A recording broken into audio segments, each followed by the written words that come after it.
Olá, meu nome é Gerson Patrocínio, sou mergulhador profissional, assistente social, também escritor do livro Casamento e Família, restaurando o projeto original.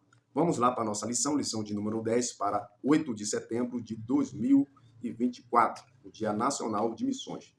O tema da aula é o plano de livramento e o papel de Esther. Então nós vemos aqui a aula de número 10. Essa aula é de suma importância porque ela dá continuidade e dessa vez falando do plano de livramento e o papel de Esther. Nesse caso aqui, o plano de livramento ele vai vir da parte de Deus. É muito importante enfatizar aqui esse tema, o plano de livramento e o papel de Esther. Então esse plano de livramento, ele não veio do homem. Esse plano de livramento, ele não nasceu no coração de Esther, nem nasceu no coração de Mardoqueu, mas no coração de Deus. Então o plano de livramento provindo da parte de Deus e o papel de Esther, mostrando que dentro desse plano de livramento, no caso do plano que estava, havia um plano, né? Houve uma conspiração, como nós vimos na lição passada, houve uma conspiração para a destruição do povo israelita e acabar com toda a nação. Só que Deus havia um plano, Deus elaborou um plano para acabar com essa conspiração e ele reverteu a situação. Dentro desse plano de livramento de Deus, nós vemos que no decorrer da história, houve muitos livramentos que Deus deu ao povo israelita.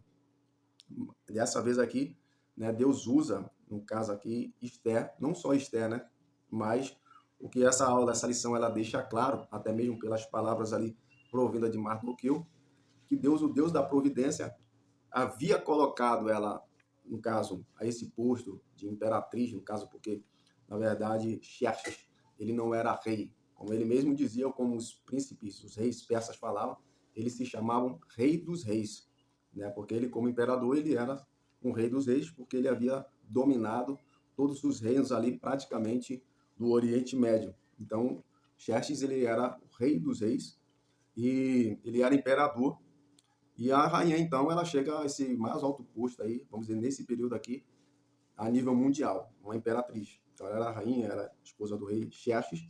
E Deus está mostrando aqui que ela não entrou nesse título, nessa lição, vai mostrar que ela não foi para essa posição, como eu já havia falado na lição passada, porque ela era bonita, por causa dos seus dotes, Não, primeiramente porque Deus colocou ela lá porque tinha um plano especial na vida dela. Então, ela fez parte aí desse plano de Deus para o livramento de Israel, tá? Do genocídio, né, que estava aí programado já. Nessa lição aqui, a lição de número 10, o genocídio já estava programado, ok?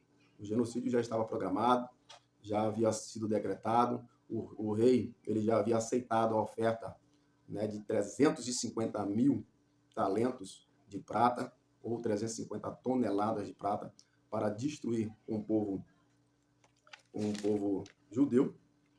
E agora Mardoqueu, nesse texto aqui, vai mostrar que Mardoqueu, que todo o povo judeu, ele se encontrava no momento mais difícil até então da sua história, desse período do qual eles estão aqui no Império Medo-Persa, né? Sobre o Império Medo-Persa. Foi o período mais difícil que eles se encontravam. Então houve muito lamento, houve muito choro, houve muita lágrima. Mardoqueu, ele vai para uma praça, fica ali em frente ao palácio, e ele, em suas mãos, ele tem uma carta, né, onde nessa carta que está a autorização para que os inimigos de Israel atacassem e matassem. Ele está com essa carta, com esse decreto do rei, e ele começa a chorar, se lamentar. Ele se veste com sacos, né, de cinzas, melhor, ele se veste com sacos, coloca cinza sobre si e começa a gritar lá na praça pelo livramento de Deus. Então, nós vamos estudar essa lição e nós vamos ver o importante papel de Esther, não só de Esther, né? Eu acredito que Mardoqueu, ele foi um dos principais personagens, talvez de uma influência assim muito grande, né? Então teve um papel muito importante também de Mardoqueu no livramento aí do povo israelita. É tanto que ele vai falar que, a princípio, Esther, quando ele está lá clamando na praça, as servas começam a ver aquele homem clamando lá na praça. Ela sabe que é Mardoqueu, que aquele homem, Mardoqueu, no caso, é o primo ou o pai de Esther. E o que é que elas fazem? Elas se comunicam com Esther e falam para Esther o que estava acontecendo. Olha, teu pai ou teu primo, aquele homem que te criou, ele está lá na praça, ele está chorando, ele está clamando, ele está gritando. ele está com sacos lá velhos, sacos de roupa de, parece que é roupa de mendigos e tal. Então Esther, quando soube disso, ela se condoeu muito e procurou Atai, um eunuco, para ir em contra ele, para saber o que estava acontecendo. Aí Mardoqueu conversa com aquele rapaz, com aquele eunuco, e manda avisar para ela que a morte dos judeus está decretada. Conta o plano, no caso de Amã, de oferecer dinheiro para o rei para que todos os judeus em todo o território daquele império fossem mortos. Diante da Esther ouviu, quando Esther ouve, ela manda de novo ataque para o seu eunuco com a resposta, dizendo, você sabe que a gente não pode entrar na presença do rei sem ser chamado. Aquele que entrar na presença do rei sem ser chamado, ele poderá ser morto. Então é um risco muito grande. A resposta dela foi, a princípio, uma resposta negativa, tá? A princípio, é muito importante o papel dela nesse livramento foi, mas a princípio ela se recusou, tá? Só que aí Mardoqueu envia de novo uma resposta para ela, falando para elas que não é porque ela estava dentro do palácio, que ela estava, sabe, ali casada com o imperador, que ela ia se livrar, não. A gente está falando sobre livramento, plano de livramento. Então, nesse contexto, Mardoqueu, no capítulo 4, no capítulo 4, no versículo 14, olha a resposta que ele dá para ela. Porque se de todo te calares neste tempo, socorro e livramento da parte virá para os judeus. Mas tu e a casa de teu pai perecereis. E quem sabe, para tal tempo como este, chegaste ao reino. Então, Mardoqueu fala para ela, Deus vai enviar socorro de alguma forma. Deus não vai deixar que o seu povo ele venha a ser eliminado da face da terra. Socorro e livramento ele virá. Mas quem sabe, para este tempo, foi Deus que te colocou aí. E o Mardoqueu fala que se ela não entrar em ação, se ela não tomar uma atitude, se ela ficar lá no palácio de boa, socorro e livramento Deus ia dar para os judeus, mas a família dela, ela e a família dela ia ser exterminada. Porque ela havia se recusado a entrar em ação, a tomar uma atitude em prol dos judeus. De certa forma, é como se Deus até estivesse falando por meio de Amã. Quando ele fala, quem sabe para este tempo, Deus também tem seu meio de falar. Quem sabe para este tempo você não chegou, é Deus falando por meio de Esther, quem sabe? Esther, eu quero te usar. Agora, se você se amedrontar diante de mim, eu vou dar livramento para os judeus, mas você e a sua família vai perecer. Mas Deus fala muitas vezes da forma como ele quiser, muitas vezes com metáforas. E aí, Deus usou ela. E aí, o que aconteceu? Mardoqueu falou que ela seria aniquilada, você e a sua família perecereis. Deus vai dar o livramento para nós, para os judeus, mas você e sua família vai perecer. Ou seja, não é porque ela era uma criança, foi cuidada aqui vai mostrar que não é porque ela foi cuidada ou foi criada por Mardoqueu, que ela era uma filha única, a gente não sabe. Está falando aqui muito claro. Mas tu e a tua casa e a casa do teu pai perecereis. Significa que ela tinha mais parentes, né? Pode ser que ela tinha mais irmãos, pode ser que ela tinha, obviamente, tias ou tios, etc. E tal. Vai estar falando da família dela. O restante da família dela perecereis. Então, sobre essa situação, sobre essa palavra importante que ele trouxe, a questão de que, primeiro, Deus, que tocou no coração dela. Deus, quem sabe para esse tempo? Deus, tá? Olha, tá aqui, ó. Quem sabe para esse tal tempo não chegastes a este reino. Ou seja, claro que aqui não está a palavra Deus, mas é que ele está mostrando aqui, quem sabe para este tempo, você ou foi Deus que te colocou a este lugar. Então, a primeira palavra que tocou no coração dela, Deus realmente me colocou a este lugar aqui com esse propósito, foi para esse tempo. Outro fato que deve ter tocado no coração dela, você e a tua família perecereis, se você não entrar em ação, em atitude. Ou seja, agora ela percebeu que, primeiramente, a vida dela, ela ia morrer de qualquer jeito. Segundo, os próprios parentes dela. A vida deles estava em jogo. Então, por uma atitude.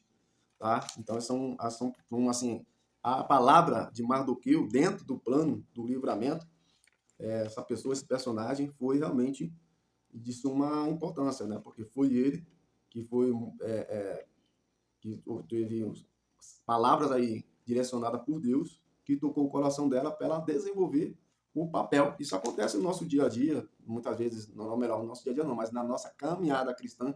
Muitas vezes Deus tem um objetivo em nossas vidas, Deus tem um plano para nós e ele fala com as pessoas, né? Ou melhor, ele usa pessoas para falar conosco, como ele usa, já usou a mim, provavelmente já usou você, pode usar outras pessoas, tanto para falar com outras pessoas, quanto pessoas para falar contigo.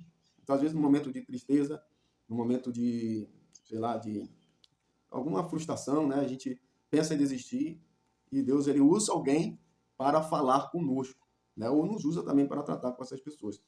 Já houve, por exemplo, um caso, uma vez eu estava indo eu levava uns novos convertidos para fazer para ir para um monte, para orarmos, uma campanha no monte, e Deus começou a me usar para falar com uma nova convertida. E ela chorou muito porque ela disse que estava pensando em desistir, em parar de continuar, né, a caminhada. E ela tinha falado com Deus: Deus, eu preciso que o Senhor fale comigo ali hoje, naquela saída onde eu irei lá para o monte, para a gente orar com o irmão Gerson. Eu preciso que o Senhor fale comigo.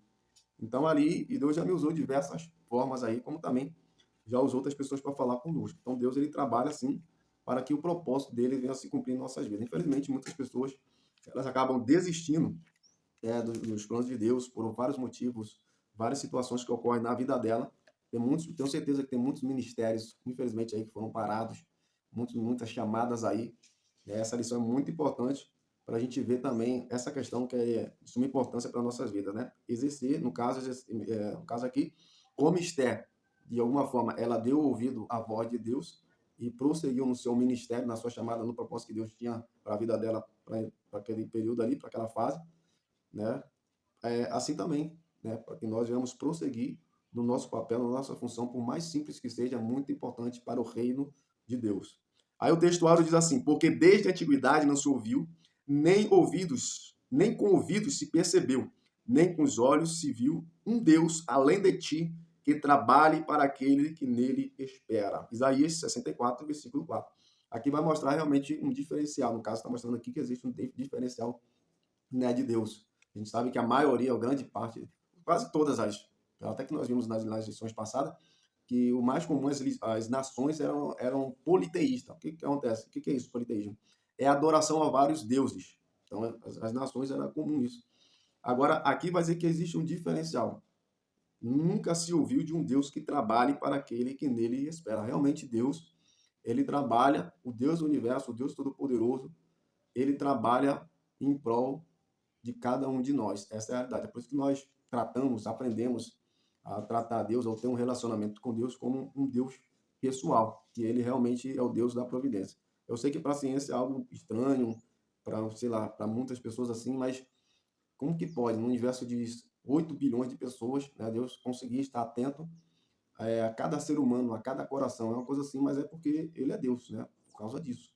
Ele está acima da alimentação humana.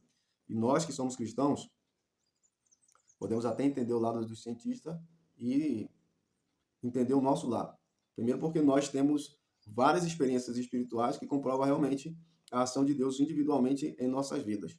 O quanto nós estudamos, o quanto nós lemos, o quanto nós vivenciamos esse relacionamento com Deus, temos várias experiências que comprovam realmente que Ele é um Deus que trabalha em prol daqueles que nele esperam. Enquanto mais você se envolve com algo, mais você vai se aprofundando, mais você vai se alimentando, mais você vai se fortalecendo. Se a pessoa entra pela ciência, ela quer alimentar a incredulidade dela, ela vai ter bilhões de motivos para alimentar a sua incredulidade. Isso é fato, isso é óbvio. Se eu entro pelo meio espiritual, eu vou ter uma série de experiências, né, que vão me levar a ter mais fé. Então, isso é uma questão de decisão. Tá? Então, desde o momento que você... Agora, aqui está falando que Deus é aquele que trabalha daqueles que nele esperam. Tá? Agora, isso não é motivo para muitas pessoas, como acontece, que ficam esperando em Deus, que ficam só esperando. Inclusive, o apóstolo Paulo, acho que se não estou enganado, a primeira Tessalonicense, vai ensinar, né, pessoas ali que estavam esperando a volta de Jesus. E aí não queriam mais trabalhar. Ele está voltando amanhã, vou trabalhar hoje. Não vou. Jesus pode voltar até hoje, então eu vou aproveitar e vou ficar esperando em Deus. Então não é esse esperar, né? Vou esperar aqui significa você tem esperança, você acredita, você sabe, você tem certeza que Deus opera em nosso favor, mas nós temos que fazer a nossa parte. Não adianta você querer passar num concurso público, tá, e não estudar. Querer tirar notas boas na escola e não fazer a sua parte. Isso aí não seria não seria trabalhar em nosso favor. Isso aí seria injustiça, né, da parte de Deus, tá aprovando uma pessoa, ou dar uma pessoa passar no concurso, uma pessoa que é relaxada, não estuda, muito pelo contrário. Quando você vê o povo de Israel, os grandes homens de Deus, Deus trabalhando a favor deles, mas eles eram homens trabalhadores. Você não vê Deus chamando pessoas preguiçosas, pessoas que ficam paradas aí esperando. Você não vê isso na Bíblia Sagrada. Você vê pessoas trabalhando. Você vê pessoas ativas, como no caso aí, é o caso de Gideão, é o caso de Davi, é o caso de Samuel, é o caso de Jó. Você não vê pessoas preguiçosas, né? Porque, infelizmente, nós temos, isso aí existe até pessoas aí que, infelizmente, se tornaram líderes eclesiásticos para ter boa vida, mas não é assim não. A chamada cristã é uma chamada muito séria, onde nós devemos realmente trabalhar, ser trabalhadores, pessoas que Deus chamou para trabalhar, chamou, são pessoas que exercendo papéis de liderança dentro da igreja. No Antigo Testamento você vai ver que ou no Novo Testamento eram pessoas de ação, de atitude. Vamos lá, verdade prática. É nos momentos dramáticos da vida que mais aprendemos a confiar em Deus e a depender eternamente dele. Existem esses casos, né? No caso aqui, ele está usando um exemplo de Esther, né? Da situação de Esther. Dizendo que é nos momentos mais dramáticos que aprendemos a confiar em Deus e a depender dele realmente. Eu acredito também que é nesse momento em que há um despertar, na verdade, né? Onde nesses momentos dramáticos, onde a ciência, muitas vezes problemas de saúde, muitas vezes problemas financeiros, vários outros tipos de problemas, onde ninguém pode dar solução, onde a medicina não pode dar solução, é que nesse momento muitas pessoas realmente colocam a fé em ação e aprende realmente, coloca toda a sua confiança em Deus. Né? Nesse momento aqui, como até nós vimos na lição passada, o povo estava tranquilo, parecia que estava tranquilo, todo mundo lá comendo, bebendo, fazendo e acontecendo. É interessante que às vezes Deus ele faz uns mover assim na história, parece que para chacoalhar, para causar um boom assim, as pessoas se despertarem para ele. Acontece muito isso, às vezes assim a nível mundial e às vezes a nível, no caso, somente em particular, daquele meio, daquela nação. Como, por exemplo, quando você vê a intervenção de Deus ali no Egito, na terra, no país do Egito, onde o povo de Israel, os hebreus, estavam ali cativos, né, por 430 anos mais ou menos, o que aconteceu? O povo estava lá e, de repente, Deus faz um boom ali e eles começam a sofrer opressão, escravidão, e ali eles começam a clamar a Deus. E Deus ali agiu de uma forma universal, porque Deus, através das 10 pragas, Deus ele chamou a atenção do mundo inteiro para aquela situação. É porque o Egito era um país mais famoso, pode-se dizer, naquele momento ali, naquela fase, né? Era um dos países, assim como até hoje, é um dos países mais famosos do mundo pela sua ciência, é antiga, pela sabedoria, pela medicina, assim, inúmeras situações, pelos seus deuses também, pela cultura, e assim vai. Mas o que Deus fez? Deus fez uns sinais maravilhosos aonde? Num dos países mais importantes do mundo. Para quê? Para chamar a atenção do povo inteiro, tá? De o seu nome ser reconhecido. Então, nessa introdução vai dizer que nós estudaremos aqui nessa lição as atitudes de Mardoqueu e Esther a favor do povo judeu. E o decreto, no caso, como eu já havia falado, estava assinada a ordem de extermínio. Já havia chegado a todas as províncias. O dia da matança também já estava definido e era preciso agora clamar a Deus e agir sobre a sua direção. Então agora só restava clamar a Deus, né? O plano já havia decretado, o rei já havia decretado, no caso, e assinado a ordem de extermínio, em todas as providências, toda a província, né? Era um clamor, era tristeza, era choro. E agora, o que restava? Quem poderia parar, quem poderia aniquilar com esse plano? Somente o Deus de Israel, o Supremo Deus. Vamos lá, do tópico 1, o perigoso plano e o temor de Esther. Esse subtópico 1 diz: lamento, choro e compadecimento. No caso aqui, o lamento veio a lição está mostrando que esse lamento ele veio de todo o povo estava lamentando. No caso, Mardoqueu estava, como já falamos, numa praça em frente ao palácio do rei, chorando, clamando. E aí aconteceu algo. Apareceu lá as servas de Esther e viram a situação dele Só que é interessante que Esther não sabia do que estava acontecendo. Todo o império, todos os judeus de todo o império estavam chorando, lamentando, e Esther estava lá, muito bem guardada, muito bem protegida, no seu conforto, né, sem saber o que estava acontecendo. E aí Mardoqueu faz saber a Esther, porque quando ela soube por meio das suas servas que ele estava naquele estado, né, com saco de cinza, né, com um saco de pano, vestido de saco de pano, com cinzas, lamentando, chorando, gritando, diz que o clamor realmente estava clamando, não era orando baixinho, era clamando, pode imaginar, gritos altos, tá? Clamando em voz alta, claro. Então ali, quando Esther soube dessa situação, ela mandou saber o que estava acontecendo. E aí ele respondeu para ela, aí foi que ela veio saber o que estava acontecendo, né? De que a morte dos judeus havia sido decretada. Nesse momento, como diz aqui, anteriormente, ela se compadeceu dele e diante dessa situação, a priori, no primeiro momento, o que ela fez? Quando ele chegou e falou para ela que ela se apresentasse diante do rei. Olha só a atitude de Mardoqueu. Nós estamos nessa situação, a morte está decretada, todo o povo dos judeus, os judeus serão mortos.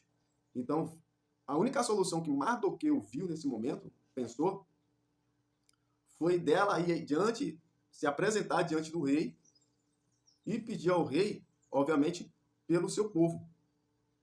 Mas a resposta de Esther, a princípio, foi uma resposta negativa. Ela, obviamente, temeu logo pela sua vida, porque a primeira resposta dela foi: você sabe que se alguém entrar na presença do rei sem que o rei chame, essa pessoa, o decreto é a morte, a não ser que ele levante o seu cetro.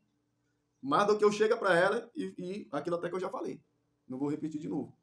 Você está achando que você acha que você acha que você, se nós formos realmente mortos, se nós for decretado realmente esse plano, se ele concretizar esse plano, você acha que você vai se livrar? De forma nenhuma. Agora você fica sabendo que se você não tomar uma atitude, se você não tomar uma ação, socorro e livramento virá de alguma forma por meio de Deus. Deus vai nos livrar. Agora você e a sua família vai perecer. Aí diante dessa situação, diante, né, do que Mardoqueu havia falado, ela se cala, ela manda outra resposta para Mardoqueu e manda que todos os, no caso, Mardoqueu e todo o povo judeus jejuem. Não jejuasse pelo livramento, mas jejum, ela falou, jejum por mim durante 3 dias, eu também vou jejuar.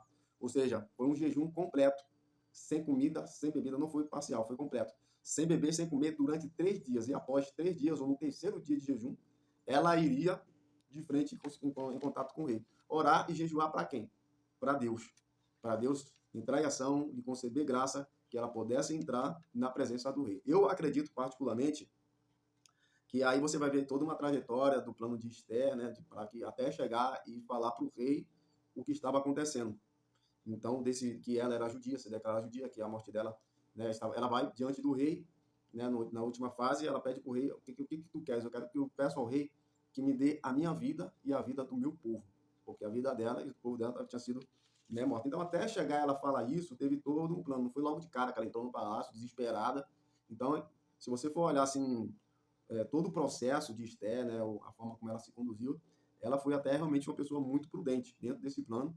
Foi uma pessoa assim que, na verdade, como diz aqui o texto, ela agiu de fato na direção de Deus, porque diante de uma situação assim, como se dizer, desesperadora que era, muitas pessoas, né, ali chegariam diante do rei, realmente clamando e, sabe, desesperada, afoita, e ela com calma. Depois houve 3 dias de jejum e depois de mais ou menos uns 2 dias, foi que ela foi declarar para o rei o que realmente estava acontecendo, que a vida dela, ou seja, da sua amada, estava aí programada para ser tirada, né, para ser morta.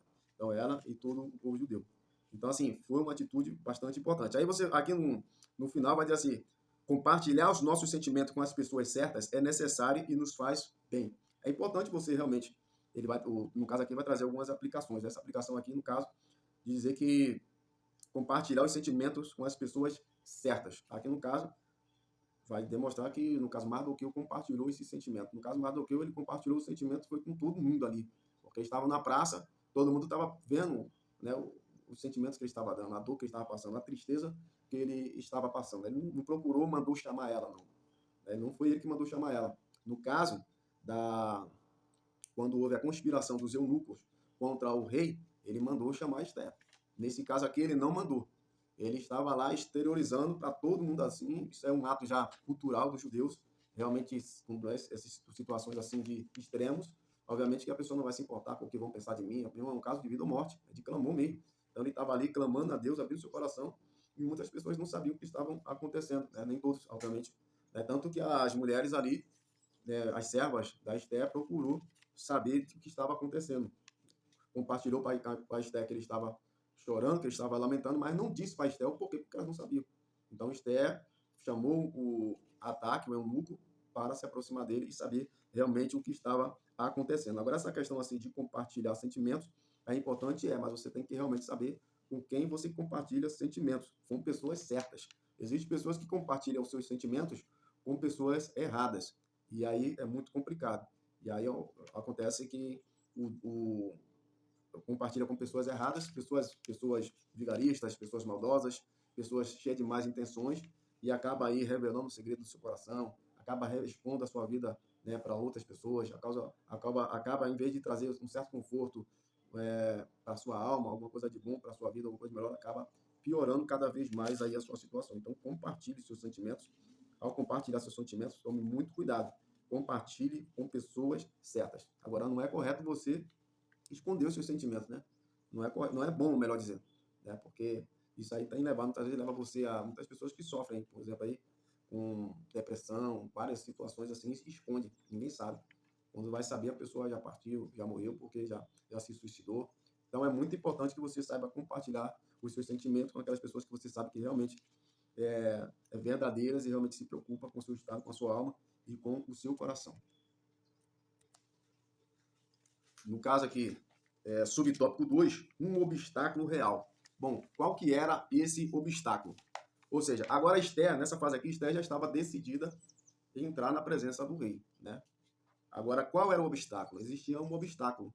O obstáculo era uma lei, e essa lei, ela dizia que toda a pessoa, para entrar na presença do rei, ela teria que ser convidada. A pessoa que entrasse sem ser convidada na presença do rei, essa pessoa, a não ser que o rei levantasse o cetro, essa pessoa, ela seria, no caso, morta. Então, esse era o obstáculo. Então, por isso foi que foi preciso, né, esse jejum de 3 dias aí, porque realmente era uma coisa um grande obstáculo. Realmente era algo muito perigoso entrar na presença do rei sem ser chamado. E acredita-se que essa rigorosa norma existia porque os reis temiam ser vítimas de conspiração. Ok? Então, o rei, as pessoas entraram na presença do rei sem ser chamado. Ali poderia ser, então haveria essa rigorosa lei, porque é um perigo iminente, né? Ou seja, com certeza havia guardas ali, ok? Aí uma pessoa entrava na presença do rei, de imediato ele tinha que levantar o cetro, se ele quisesse que a pessoa continuasse viva, né? Se ele quisesse a presença daquela pessoa. Se o rei não levantasse o cetro, aqueles guardas que estavam ali, obviamente, que já iam, penso eu, atacar, né, e matar aquela pessoa, que no caso seria uma forma de defender o rei, né? Então não havia motivo para uma pessoa entrar assim na presença do rei sem ser anunciada, ok? Entre aspas, vamos dizer assim, não havia motivos. Então, para entrar na presença do rei, tinha que ser anunciada. Se não anunciar alguma coisa, tinha, né? Para fazer ali de maldade, óbvio. Aí, no caso da rainha Esther, o rei levantou o cetro, porque ele amava muito a sua esposa e tinha plena confiança nela, mas principalmente porque Deus, né? Deus interviu ali e ele levantou o cetro para que ela pudesse estar na sua presença ali e conversar com ele. Vamos lá, subtópico 3, autoritarismo e morte. Aqui nesse caso aqui, autoritarismo e morte, vai dizer que, eu até falei isso na lição passada, não sabia que ia falar nessa lição, que o rei, esse rei, ele acabou sendo morto realmente numa conspiração, e vai dizer aqui que ele foi morto 8 anos depois. Ele foi assassinado por um dos seus oficiais. Ou seja, nessa conspiração, né, ele não foi morto, mas Esther nem sabia que após esse episódio, 8 anos mais tarde, ela iria ficar viúva. O que aconteceu no ano 465, no qual um dos seus oficiais matou o rei, ok? Matou o rei Assuero. ou Xerxes. Mas por que o rei Xerxes foi morto? O rei Xerxes foi morto porque, após lá a batalha, né, a guerra que ele perdeu para os gregos, o reino estava todo endividado. Toda a guerra é um custo muito alto para qualquer país, isso em qualquer época do mundo. Né? Você financiar soldados, armas, alimento, transporte, tudo isso aí, imagina o que o Brasil hoje, por exemplo, gasta para a manutenção, né, das forças militares do nosso país. Aviões, Força Aérea, o Exército, quer dizer, a Marinha, é muito dinheiro. Agora, quando você faz um esforço de guerra, tu imagina o custo que não é. Né? Então, a demanda é muito grande, isso suga muito dinheiro da nação. E aí, quando ele voltou da Xerxes, quando o Xerxes voltou, ele, em vez de cuidar dos seus soldados, em vez de agir em prol da nação, ele aumentou os impostos. E segundo, isso aí são informações extras bíblicas. E quando ele aumentou seus impostos, aí parou de fazer guerra, parou de querer ampliar o seu reino, o seu império, e começou a construir, fazer várias construções gigantescas. E aí ele aumentou os impostos. E ele criou muitos, assim, muitos adversários. Ele criou muitos, ficou muito pesado realmente para a população de todo o império pagar os impostos, né, que ele havia aumentado. Então isso aí houve muita, como é que se diz? Ele começou, muitas pessoas começaram a realmente desejar que ele morresse, porque realmente ficou muito pesado para a população ali do seu império. Então ele acabou sendo realmente morto, tá? Então vamos lá para o tópico 2. Mardoqueu convence a Esther. Subtópico 1, confiando na providência divina.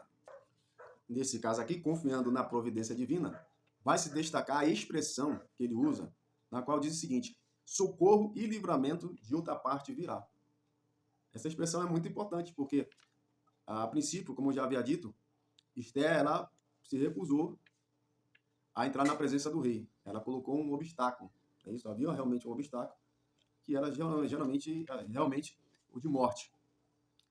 Mas aí o que mais do que eu falo? Socorro e livramento da parte virá. Deus vai te usar, mas se você não quer, se você não se dispor, se você não tomar uma ação e atitude, isso mostra o quê? Confiança na providência divina. Isso aí é um fato. Realmente, assim, se havia, por um lado, havia uma determinação de que o povo israelita fosse morto, havia data marcada e tudo para o extermínio do povo judeu, por outro lado, havia choro dos judeus, havia lamento dos judeus, mas também havia confiança por parte da maioria dos judeus, de Mardoqueu, de que realmente socorro e livramento viria da parte de Deus, seja por meio de Esther, seja lá por meio de Deus. Ele já sabia que o povo de Israel, o povo israelita, ele sabia que de alguma forma Deus ia agir para que o seu povo não fosse exterminado. Então aqui o texto vai dizer: quando supervalorizamos pessoas, por mais importantes que sejam, nos esquecendo que o nosso socorro vem de Deus, fazemos dela os nossos ídolos. E Deus abomina a idolatria. Então, realmente, existem muitas pessoas que confiam mais nos homens do que em Deus. Existe muito isso, infelizmente. Existem muitas pessoas, por exemplo, que elas querem chegar a uma posição, por exemplo, eclesiástica. Você vê que, infelizmente, muitas pessoas dependem mais dos homens, está dependendo mais dos pastores do que de Deus. Se Deus vai te levar a uma posição, por exemplo, eclesiástica, se Deus tem um plano de você chegar a uma posição eclesiástica dentro da igreja, isso não depende do homem. Você tem que respeitar as lideranças, obviamente. Mas isso depende de Deus. É Deus que vai levar você. Então nós não podemos colocar, no caso, isso aqui é apenas um exemplo de vários exemplos, ok? Então Deus de pessoas que realmente, infelizmente, confia mais nos homens do que de Deus. Então aqui, nesse caso aqui, ele realmente falou com Esther, para Esther ir na presença do rei. Mas não que ele estava esperando que o rei fosse dar solução, ou que o rei fosse o Xerxes. Não, a solução ele sabia que vinha de Deus, porque Deus tem o seu meio de agir. E muitas vezes Deus age diretamente, ou ele age por meio de pessoas. No caso aqui, era Deus que ia dar o livramento. Então ele usou para dar o livramento Esther, usou também o rei Xerxes, usou Mardoqueu. Todos esses aí fizeram um plano aí, onde houve o livramento de Deus. Todos esses aí teve, no caso aí, a sua participação. Subtópico 2. Primeiro Deus, depois o homem. Isso aqui vai mostrar que, em primeiro lugar, nessa situação em que eles estavam vivendo, eles buscaram primeiro Deus e depois o homem. Como assim? Nessa situação eles começaram a buscar Deus como? Jejuando, orando, clamando, ok? Para depois ir a Esther, né, depois de 3 dias, ir atrás do homem, buscar o homem. E no caso aqui foi o rei Xerxes. Então, primeiro Deus e depois o homem. Ou seja, Deus ele está sempre em primeiro lugar em nossas vidas. A nossa primeira, em várias situações, a primeira providência, primeiro de tudo, está Deus em nossas vidas, em primeiro lugar. Aqui você vê, no caso, aí vai falar sobre a questão do materialismo e do secularismo, são que estão imperando. Essas duas vertentes de ensinos que predominam na situação nos dias atuais, ela tem como a sua base, os seus fundamentos, o ateísmo. Claro que nem sempre acontece tem muitos cristãos, por exemplo, que são materialistas. Muitas pessoas são materialistas. Mas o fundamento do materialismo, dessa corrente, que são pessoas que querem a materialismo, as pessoas que querem adquirir bens materiais e colocam isso como prioridade em suas vidas e Deus está em último lugar. O secularismo diz respeito a tudo o que é secular, tudo que é do mundo. São coisas que não provêm de Deus. Então, o secular não se preocupa em colocar Deus em primeiro lugar. O secular não se preocupa, assim, com a espiritualidade. Então, isso aqui é o que está se tratando nessa lição. Então, nós devemos colocar Deus em primeiro lugar em nossas vidas.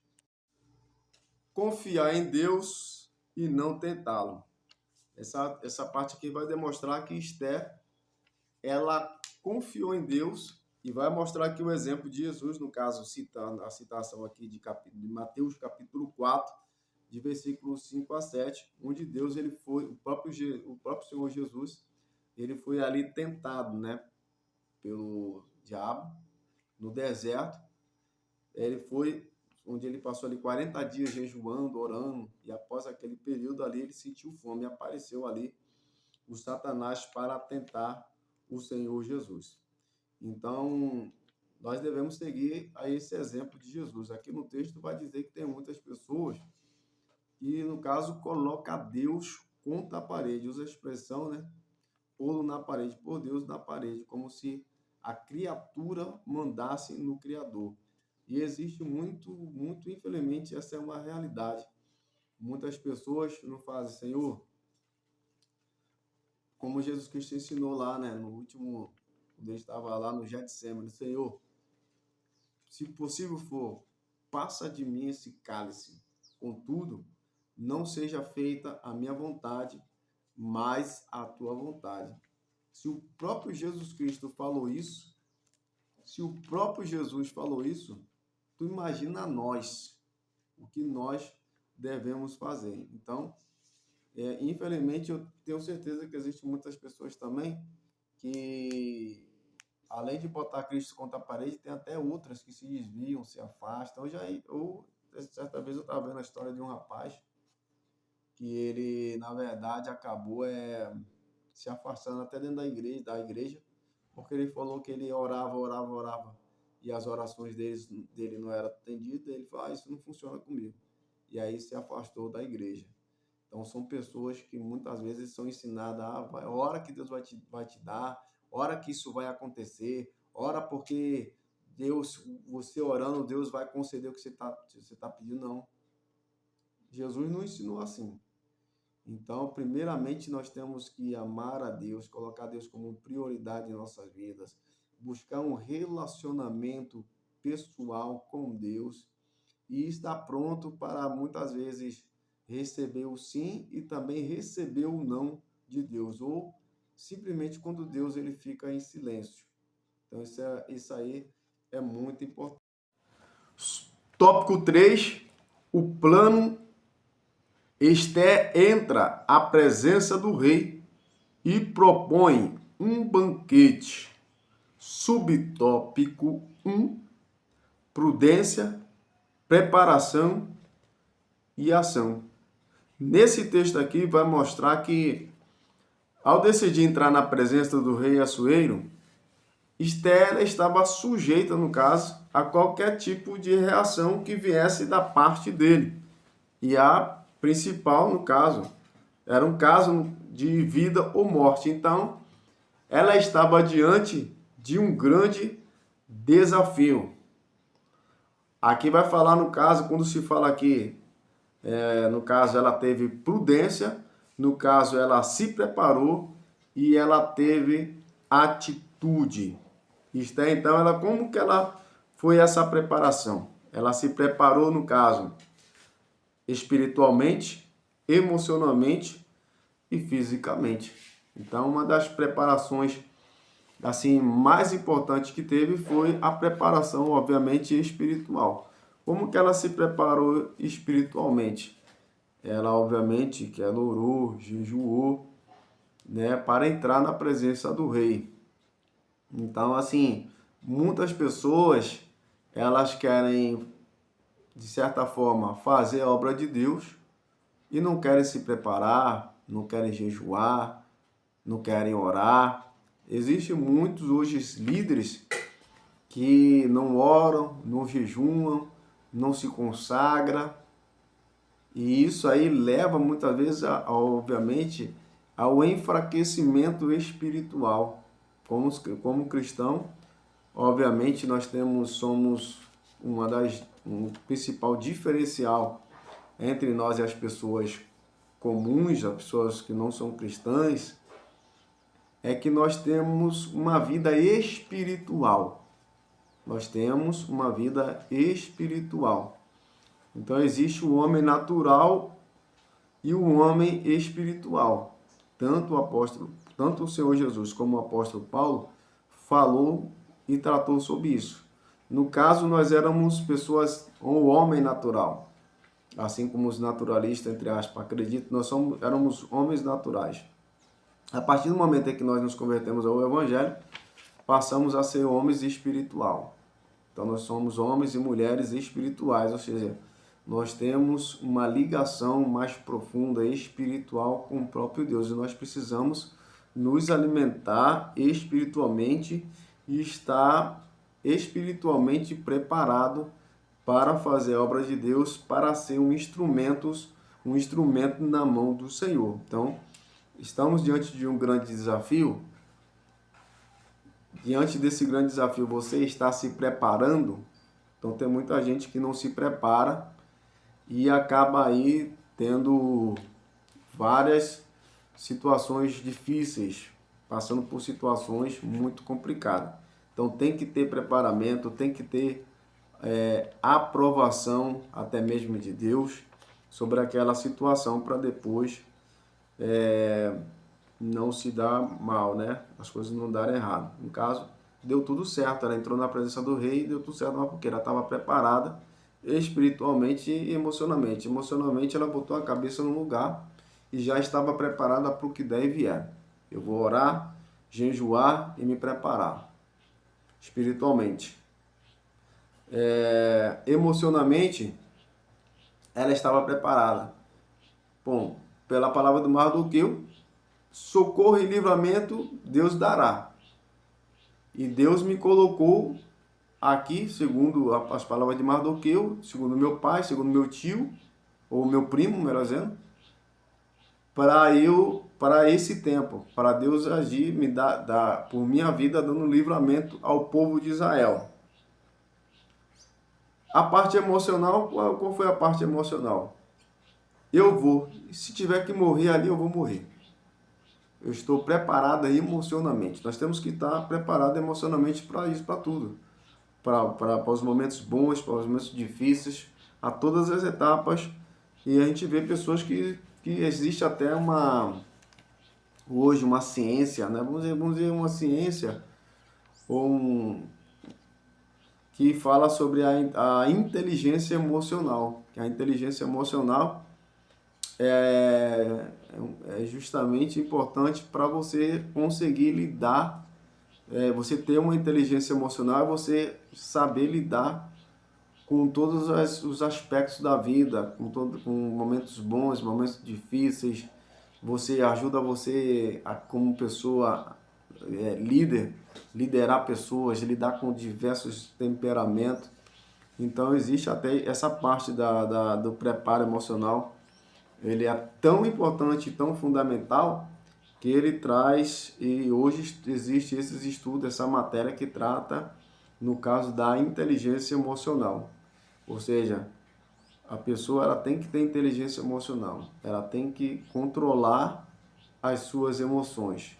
As suas emoções, a pessoa não pode uma pessoa as emoções te descontrolar. Você tem que controlar as emoções. O que que as emoções elas te descontrolar? A gente vê muito isso, pessoas que, você perdeu o controle, usa-se muito essa expressão. Por quê? Deixou as emoções gerar atos e atitudes. Opa, você tem que, não vai ser as emoções, os sentimentos, aquele momento ali que vai gerar suas ações. Isso aí é inteligência emocional. Uma pessoa que tem inteligência emocional, ela é uma pessoa sensata, equilibrada, controlada. Ela tem, como chama também aquele ditado popular que diz, tem os pés no chão.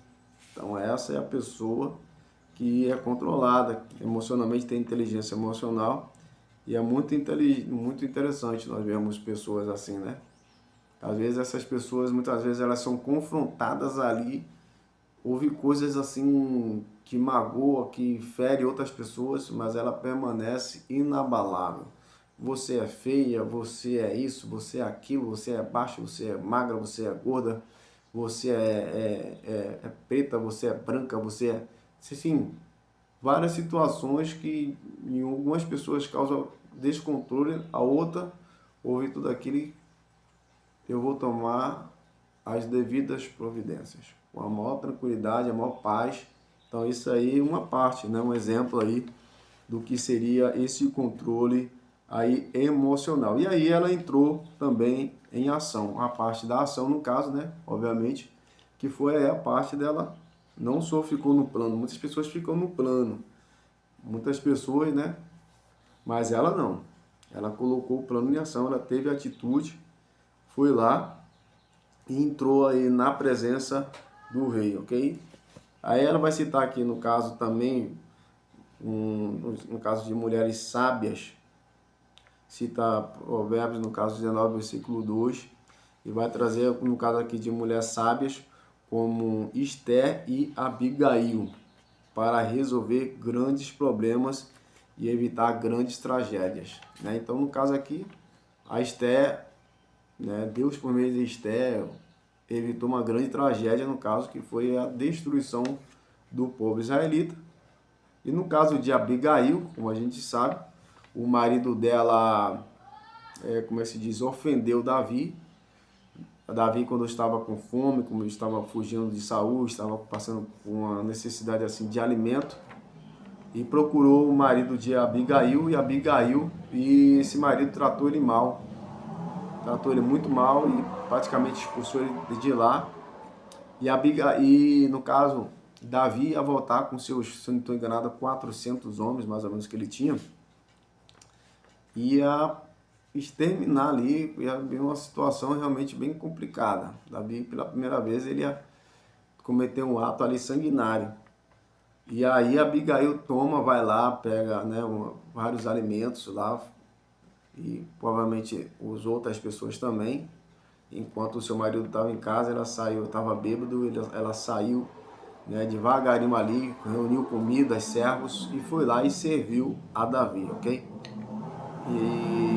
E aí o que aconteceu? O próprio Deus acabou tirando a vida do marido de Abigail. Então o que acontece? Deus aqui, ele entrou com providência. Essas mulheres são tidas como mulheres sábias, porque foram prudentes e elas tomaram atitudes, ok? Atitudes que evitou muitas tragédias, ok? Então isso é um convite para nós adquirirmos sabedoria. A palavra de Deus é uma palavra que a Bíblia Sagrada ela foi feita para transformar, né, ou ajudar ou contribuir para que todos os cristãos eles sejam pessoas sábias. Vamos lá, subtópico 2. Estendendo o cetro. Nesse caso aqui, a gente viu que, graças a Deus, deu tudo certo ali. Ela entrou na presença do rei e, naquele momento, o rei, depois de 3 dias de oração, de jejum, de preparo, de prudência e tal, Esther entrou na presença do rei e o rei estendeu o cetro para ela. Nesse caso, e o rei usa assim, a seguinte expressão: que é que tens, rainha Esther? Ou qual é a tua petição? até metade do teu reino se te dará. Essa expressão aqui o autor vai dizer que é uma expressão que não é assim, que se usa, né, que os reis usavam naturalmente, né, nessas situações ou situações semelhantes. Aí cita aqui a passagem aqui de Marcos, capítulo 6, versículo 21 a 23, onde Herodes, né, gostou da dança daquela jovem, da sua enteada, e depois daquela jovem dançar, né, ele fala para ela, pergunta para ela, o que tu queres? Te darei até a metade do meu reino. Então isso era uma expressão que é simbólica, que simbolizava assim, e elas entendiam que era uma expressão simbólica, que o rei havia se agradado dela, né? Um rei que é uma expressão que significava isso. É tanto que a mulher não pediu, a enteada de Herodes, não pediu a metade do rei, ela pediu a cabeça de João Batista, né? Então, que foi o que a mãe dela queria. Então, essa expressão aqui, como o segundo está dizendo aqui, de acordo com os teólogos, não era literal que ele ia dar o rei na metade do reino para Esther, né? Era uma expressão simbólica demonstrando que o agrado dela, no caso que ele se agradava dela, mas que ia ceder sim, já falando que ele já entendeu que quando ela entrou na presença dele, quando Esther entra ali na presença do rei, obviamente que ele já entendeu que ela estava querendo alguma coisa, alguma petição, ela entrou por alguma coisa. Por isso ele usa essa expressão, já acalmando o coração dela, de imediato dizendo que a petição que ela fizesse, ela ia receber. É interessante que, diante dessa resposta dele, do rei, ela já poderia até ter falado ali qual era o pedido dela. Ele já até queria saber qual era o pedido dela. Mas ela, com muita calma, com muita prudência, ela foi, esperou o momento adequado, né? Fez primeiro uma janta, um almoço, não sei, chamou ele, mas não, vai lá almoçar comigo e tal, também com a mãe, chamou a mãe. Então, o que acontece? Ela agiu prudentemente, mas é interessante destacar isso aqui, que realmente o rei, ele já pergunta para ela o que tu tens, né? Ele já sabia que tinha alguma coisa. Qual é a tua petição? Já sabia que ela tinha um pedido a fazer, tinha algum problema. E ele, acalmando ela, quando ele fala assim, até metade do reino se te dará, aí está falando o que você quiser, eu vou fazer por você, o que você quiser. Já estava, a vitória dela, no caso ali, já estava garantida, ok? Subtópico 3 vai dizer em sintonia com Deus. Em sintonia com Deus. As circunstâncias narradas no livro de Esther nos permitem dizer que ela, em seu coração, estava em plena sintonia com Deus. Mesmo o rei se prontificando imediatamente a atendê-la, Esther agiu com cautela. Apenas o convidou para um banquete junto com Amã. Na ocasião, o rei renovou a sua disposição em atendê-la, em atender qualquer pedido de Esther. Isso aqui, obviamente, que eu já tinha falado sobre isso, né? E aqui continua. Esther convida Assuero e Amã para outro banquete no dia seguinte, quando faria o seu pedido. Uma noite decisiva mudaria o curso da história. Os desígnios de Deus são mais perfeitos. A providência divina estava guiando Esther em todos os detalhes. Conclusão da lição vai dizer: confiar em Deus e depender dele nos faz viver experiências extraordinárias. O agir divino manifesta-se em todas as áreas de nossas vidas. Deus Todo-Poderoso jamais perde o controle. Só a Ele a glória. Então, essa lição ela termina a conclusão falando, no caso, da confiança que nós devemos ter em Deus e depender dele. E que nós né, que somos confiantes em Deus, nós vivemos experiências extraordinárias. Claro, se a gente fosse conversar numa igreja, numa reunião, perguntar para os irmãos, né, contasse as experiências que eles têm com Deus, experiências extraordinárias, marcantes, tanto na sua vida no cotidiano, na sua trajetória de vida, quanto também na sua vida espiritual. Nós temos várias experiências com Deus de livramento, várias experiências com Deus, de Deus falar pessoalmente conosco, nós falarmos também com Deus.